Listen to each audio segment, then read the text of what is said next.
We continue with page 21, chapter 1, primary and secondary greatness. Sky is gorgeous this morning. My experience with my son, my study of perception, and my reading of the success literature to create one of those aha experiences in life when suddenly things click into place. I was suddenly able to see the powerful impact of the personality ethic and to clearly understand those subtle, often conscientious, unidentified discrepancies between what I knew to be true, some things I had been taught many years ago as a child, and things that were deep in my own inner sense of value, and the quick fix philosophies that surrounded me every day. I understood at a deeper level why, as I had worked through the years with people from all walks of life, I had found that the things I was teaching and knew to be effective were often at variance with these popular voices. I am not suggesting that elements of the personality ethic, personality growth, communication skill training, and education in the field of influence strategies and positive thinking are not beneficial. In fact, sometimes they're essential for success. I believe they are. But these are secondary, not primary traits.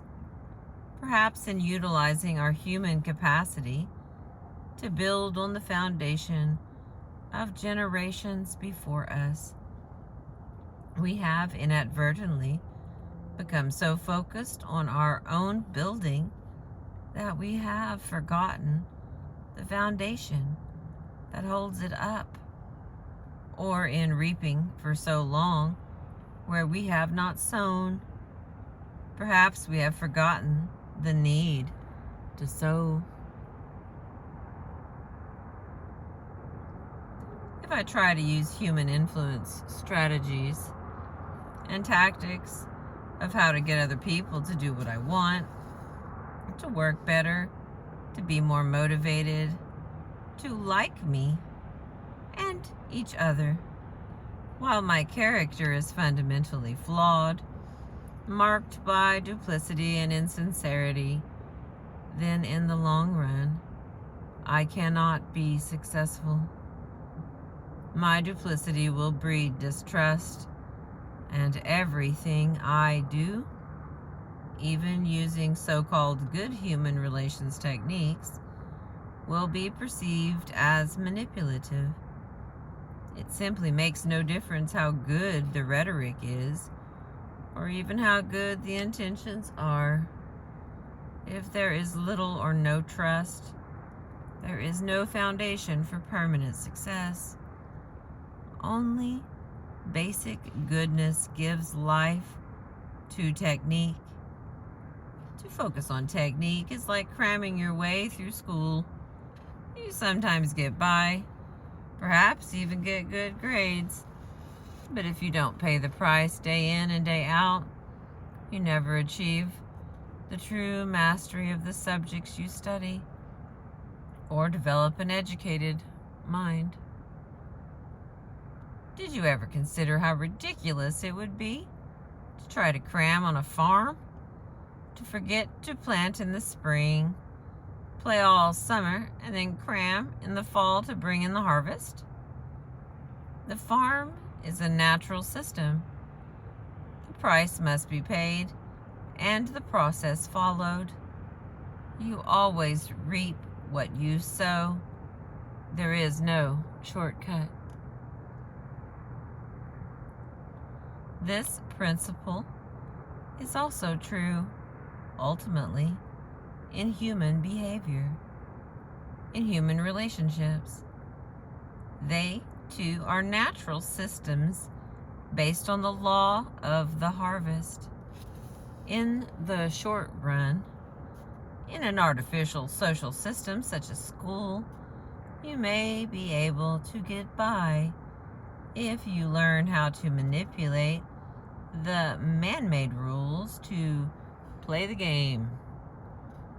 In most one-shot or short-lived human interactions, you can use the personality ethic to get by and to make favorable impressions through charm and skill and pretending to be interested in other people's hobbies.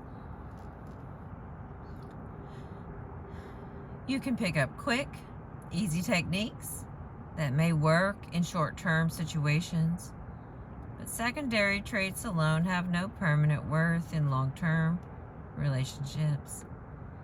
Eventually, if there isn't deep integrity and fundamental character strength, the challenges of life will cause true motives to surface, and human relationship failure will replace short-term success. Many people with secondary greatness, that is, social recognition for their talents, lack primary greatness or goodness in their character. Sooner or later, you'll see this in every long-term relationship they have, whether it is with a business associate, a spouse, a friend, or a teenage child going through an identity crisis. It is character that communicates most eloquently. As Emerson once put it, "What you are shouts so loudly in my ears, I cannot hear what you say." There are, of course, situations where people have character strength, but they lack communication skills, and that undoubtedly affects the quality of relationships as well. But the effects are still secondary. In the last analysis, what we are communicates far more eloquently than anything we say or do. We all know it. There are people we trust absolutely because we know their character, whether they're eloquent or not, whether they have the human relations techniques or not. We trust them, and we work successfully with them. In the words of William George Jordan, "Into the hands of every individual is given a marvelous power for good or evil, the silent, unconscious, unseen influence of his life. This is simply the constant radiation of what man really is, not what he pretends to be." The power of a paradigm.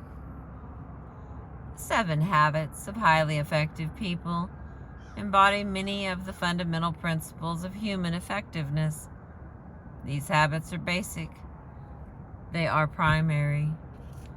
They represent the internalization of correct principles upon which enduring happiness and success are based.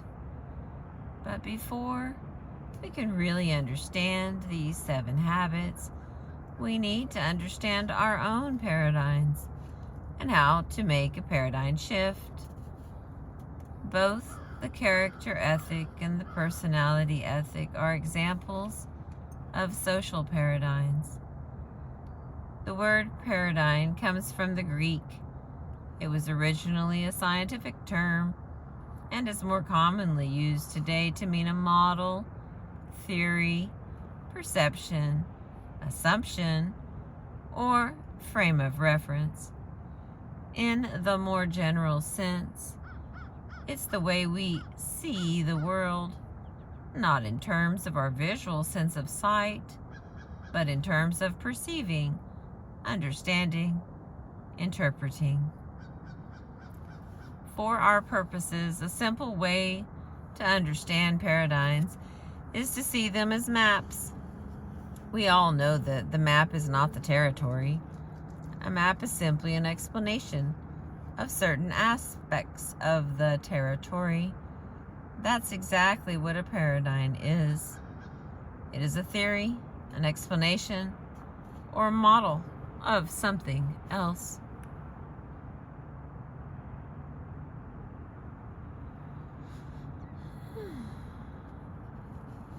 Suppose you wanted to arrive at a specific location in central Chicago.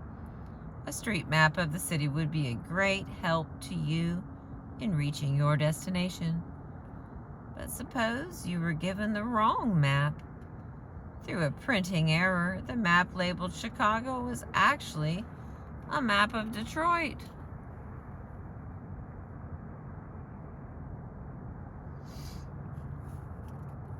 Can you imagine the frustration? The ineffectiveness of trying to reach your destination. You might work on your behavior. You can try harder. You can be more diligent. You can double your speed.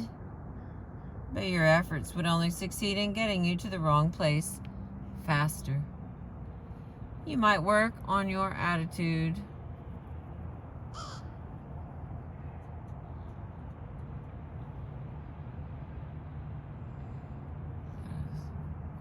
Here. You might work on your attitude. You could think more positively. You still wouldn't get to the right place, but perhaps you wouldn't care. Your attitude would be so positive you'd be happy wherever you were. The point is, you'd still be lost. The fundamental problem has nothing to do with your behavior or your attitude. It has everything to do with having a wrong map. If you have the right map of Chicago, then diligence becomes important. And when you encounter frustrating obstacles along the way, then attitude can make a real difference. But the first and most important requirement is the accuracy of the map. Each of us has many, many maps in our head, which can be divided into two main categories. Maps of the way things are, or realities, and maps of the way things should be, or values. We interpret everything we experience through these mental maps. We seldom question their accuracy. We're usually even unaware that we have them. We simply assume that the way we see things is the way they really are, or the way they should be. And our attitudes and behaviors grow out of those assumptions. The way we see things is the source of the way we think and the way we act. Before going any further, I invite you to have an intellectual and emotional experience. Take a few seconds and just look at the picture on the following page. And then now look at the page on 26. Okay, here we go, friends. You know how I love messing up everything, trying to stick a picture in front of the camera. So here's our picture that we're looking at. It's a really crappy job I'm showing you. So that's page 25. And then look at the page. It says look at page 26. So here we go. Good times.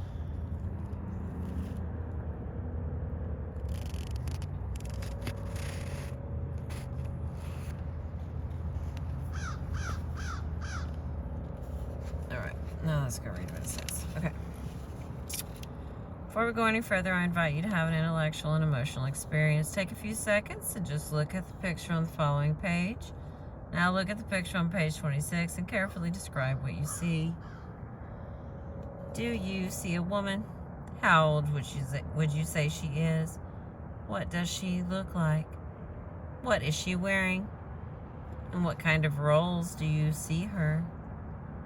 You probably would describe the woman in the second picture to be about 25 years old. Very lovely, rather fashionable, with a petite nose and a demure presence. If you were a single man, you might like to take her out. If you were in retailing, you might hire her as a fashion model. But what if I were to tell you that you are wrong? What if I said that this picture is a picture of a woman in her 60s or 70s who looks sad, has a huge nose, and is certainly no model? She's someone you probably would help across the street. Who's right? Look at the picture again. Can you see the old woman if you can't keep trying? Can you see her big hook nose, her shawl? If you and I were talking face to face, we could discuss the picture. You could describe what you see to me, and I could talk to you about what I see. We could continue to communicate until you clearly showed me what you see in the picture, and I clearly showed you what I see. Because we can't do that, turn to page 45 and study the picture there, and then look at this picture again. Can you see the old woman now? It's important that you see her before you continue reading. Okay, hang on. I go to page 45.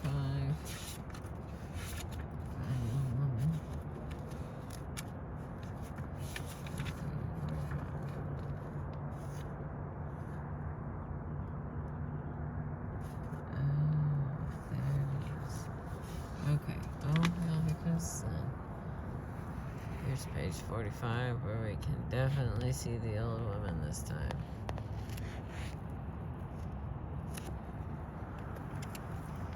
There comes the sun. It's bright and orange. Okay. We got it. I first encountered this exercise many years ago at the Harvard Business School. The instructor was using it to demonstrate clearly and eloquently that two people can see the same thing, disagree, and yet both be right. It is not logical. It is psychological. He brought into the room a stack of large cards, half of which had the image of the young woman you saw on page 25, and the other half of which had the image of the old woman on page 45. He passed them out to the class, the picture of the young woman to one side of the room and the picture of the old woman to the other. He asked us to look at the cards, concentrate on them for about 10 seconds, and then pass them back in. He then projected upon the screen the picture you saw on page 26, combining both images, and asked the class to describe what they saw. Almost every person in that class who had first seen the young woman's image on a card saw the young woman in the picture. And almost every person who had first seen the old woman's image on a card saw an old woman in the picture. The professor then asked one student to explain what he saw to a student on the opposite side of the room. As they talked back and forth, communication problems flared up. What do you mean, old lady? She couldn't be more than 20 or 22 years old.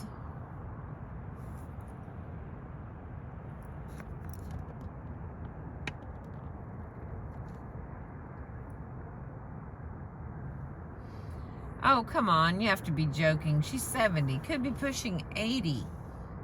What's the matter with you? Are you blind? This lady is young, good looking. I'd like to take her out. She's lovely. Lovely? She's an old hag. The arguments went back and forth, each person sure of and adamant in his or her position. All of this occurred in spite of one exceedingly important advantage the students had. Most of them knew early in the demonstration that another point of view did, in fact, exist, something many of us would never admit. Nevertheless, at first, only a few students really tried to see this picture from another frame of reference. After a period of futile communication, one student went up to the screen and pointed to a line on this drawing. There is the young woman's necklace. The other one said, no, that is the old woman's mouth. Gradually, they begin to calmly discuss specific points of difference. And finally, one student and then another experienced sudden recognition when the images of both came into focus. Through continued calm, respectful, and specific communication, each of us in the room was finally able to see the other's point of view. But when we looked away and then back, most of us would immediately see the image we had been conditioned to see in the 10-second period of time.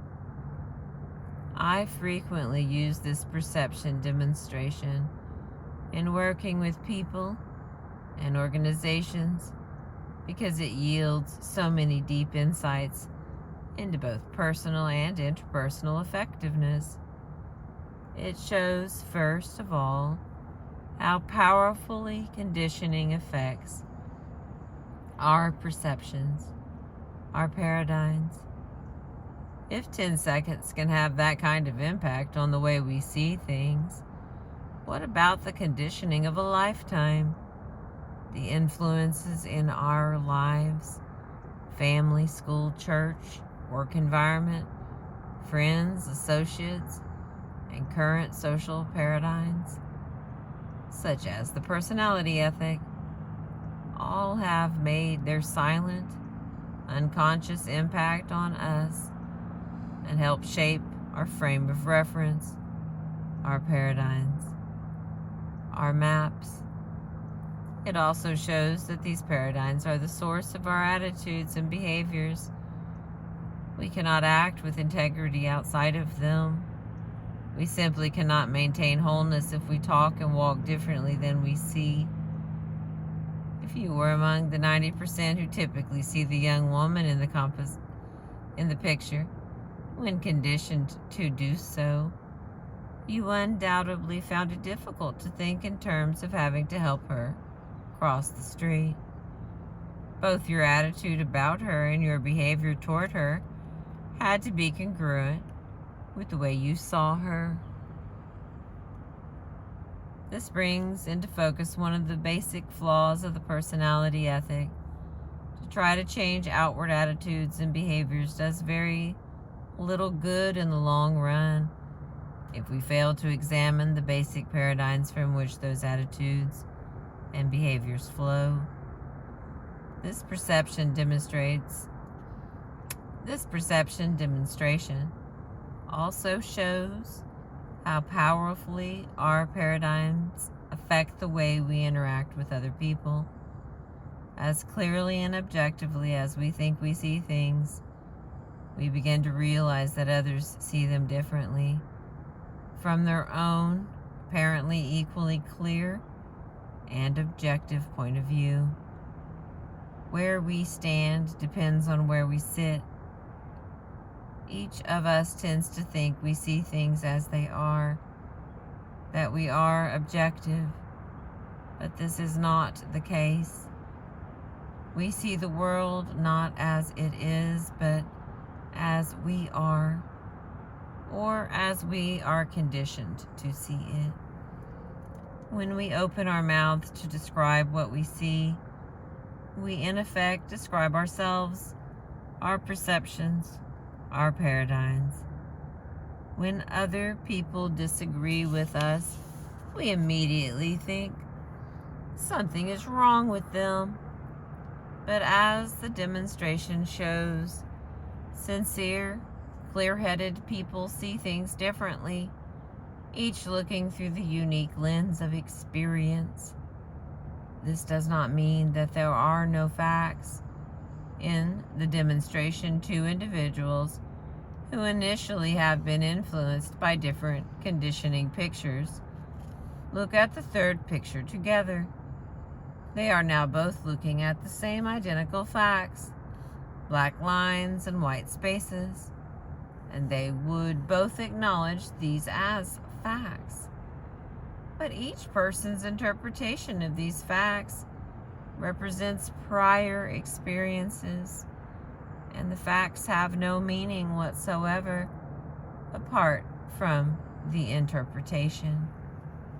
the more aware we are of our basic paradigms, maps, or assumptions, and the extent to which we have been influenced by our experience, the more we can take responsibility for those paradigms, examine them, test them against reality, listen to others, and be open to their perceptions, thereby getting a larger picture and a far more objective view. We are on page 29. The next is The Power of a Paradigm Shift. I'm reading you chapter 1 from the book The 7 Habits of Highly Effective People by Stephen R. Covey. Thank you for being with me this morning. I appreciate you.